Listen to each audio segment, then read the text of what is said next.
Idiom of the day: break the ice. The first day. It was Emily's first day at her new school, and her stomach was in knots.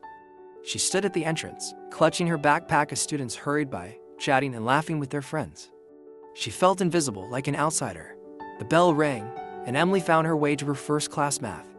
As she slipped into a seat near the back, she noticed a group of students whispering and smiling at each other. Everyone seemed to know each other, except her. The teacher, Mr. Jacobs, entered the room with a cheerful energy. "All right, class, before we get started with numbers and equations, I want to do something fun to break the ice." He smiled as he looked around the room. "Let's play a quick game to get to know each other." Emily's heart raced. A game. She wasn't sure if that made things better or worse. Mr. Jacobs handed out slips of paper. Write down something funny or unique about yourself, something no one else would guess. We'll mix them up and try to match each fact with the person who wrote it. Emily hesitated, then scribbled something down. "I once got stuck in a tree because I was chasing a cat."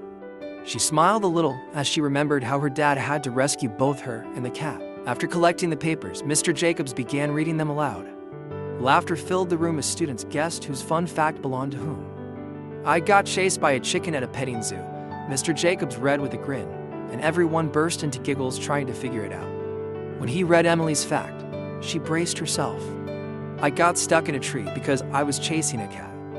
Who could that be? The class was silent for a moment, then a boy sitting a few rows ahead turned around. "That sounds like something I do," he said, laughing. "But I bet it's her." He pointed directly at Emily. Surprised, Emily nodded, her face turning a little red. The class laughed, but it wasn't the kind of laughter that made her feel small. It was warm, like she was being let in on a joke. After the game, the boy who guessed her fun fact, Sam, introduced himself. "That was hilarious. I think we could be great friends, especially if you like climbing trees." Emily smiled, feeling the knots in her stomach slowly untangle. Thanks to a silly game and a shared laugh, the ice had been broken, and her first day wasn't so scary after all.